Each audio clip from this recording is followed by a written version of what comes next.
Years ago, many years ago, in fact, in 1972, I was sitting at my desk at about 4:30 in the morning at the headquarters of the Commander-in-Chief of the United States Pacific Fleet, arranging the information that had come in over the last 24 hours into a logical order so that we could prepare a briefing for the Admiral and his staff, which would take place later that morning. Among the papers I found on my desk was a document entitled Operation Majority, and it was not the entire paperwork involving this operation, but was merely a synopsis of the operation and projects contained under it. One of these projects was called Project Red Light. The purpose, according to this document, was to back-engineer captured extraterrestrial technology for adaptation into the United States space program. Now, I have since come to believe that the extraterrestrial portion of all of this is nonsense, but that the technology is real.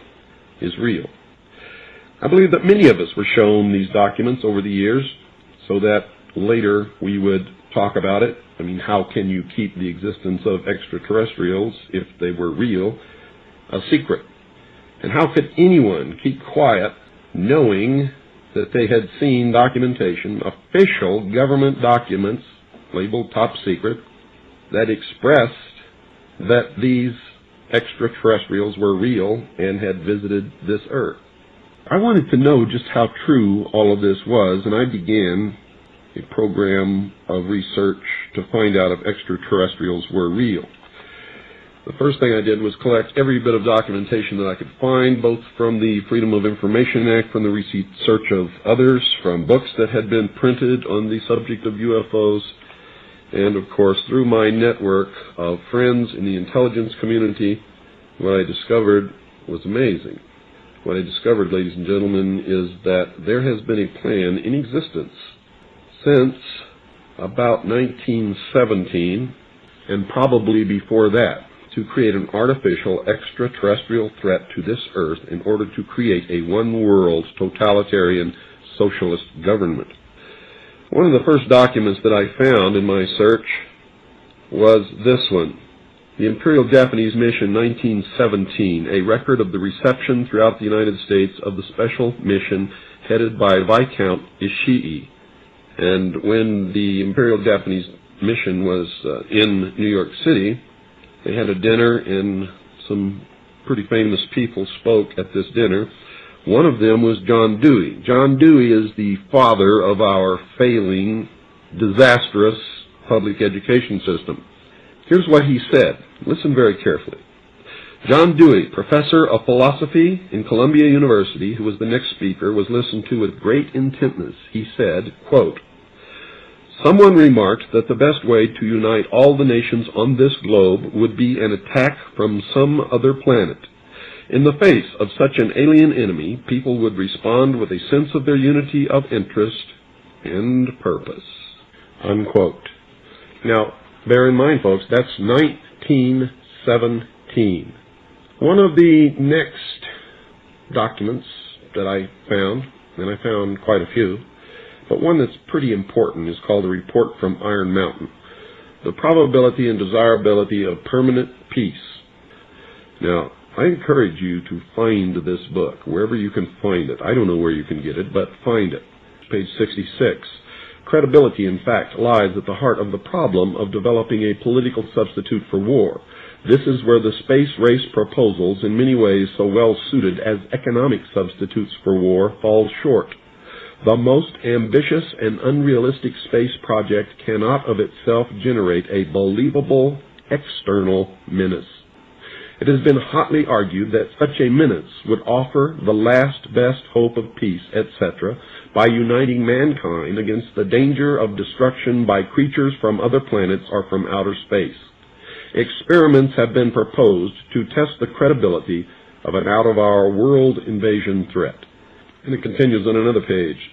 Nevertheless, an effective political substitute for war would require alternate enemies, some of which might seem equally far-fetched in the context of the current war system. It may be, for instance, that gross pollution of the environment can eventually replace the possibility of mass destruction by nuclear weapons as the principal substitute for war. Are you beginning to get the message, folks?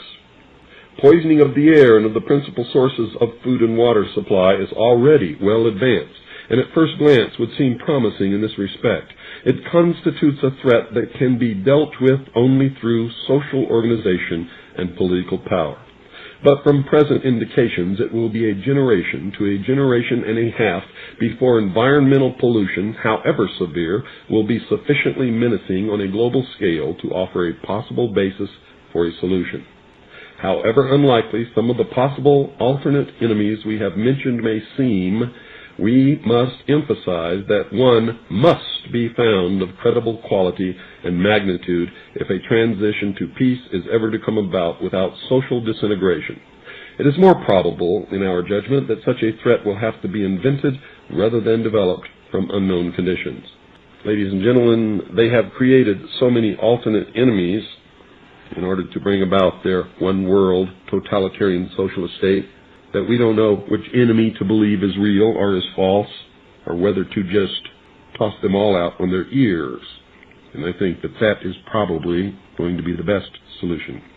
Disarmament is no accident. All of these bills in Congress to take away our weapons is no accident. The intentional environmental pollution of our lakes, rivers, streams, oceans, forests, everything is no accident, as you just heard. These things were planned many, many years ago. All the bombardment of the public with movies about flying saucers in the 50s, right after the United Nations Treaty was signed and the UN Participation Act was pushed through Congress, and all of the incidents since that have convinced the majority of the American people that flying saucers are real and extraterrestrials exist, and that flying saucers are from an extraterrestrial origin.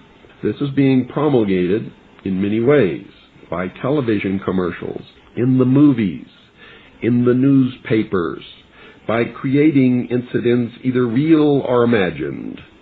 I believe, because of my research, and because of the extensive documentation that I've found and that is in my book, that this whole scenario has been created to give us an artificial alien threat from outer space. During the Reagan administration, he made 6 speeches, specifically talked about a threat from outer space by some other species from some other planet. 6, ladies and gentlemen. Why would the president repeat the same thing 6 times, tagged on to the ends of speeches by him? The speechwriters did not put that in the speech. Ronald Reagan added it himself. Perhaps we need some outside universal threat. I occasionally think how quickly our differences worldwide would vanish if we were facing an alien threat from outside this world. This was a powerful suggestion to implant into the minds of the people of the world that there really is a threat from some other species, from some other planet to this earth. Now, you people out there have been ignoring the UFO phenomenon for too long. It has all the earmarks of the most successful, most sophisticated mind control operation in the history of the world, and you are ignoring it. What better way to implement a plan to bring about a one-world government than to create the possibility in the minds of the people of the world that we are being threatened from some other species, from some other planet, and do it in a way that if anybody questions it or challenged it or wants to talk about it publicly, that they are ridiculed. And the ultimate goal is to make the earth look very small, to present the people of the world with an external threat to this earth, a superior race from some other planet, vastly superior to us in intellect, philosophy, and technology, in order to cause the dissolution of nation-states, the dissolution of all existing religions, and the formation of the world totalitarian socialist government.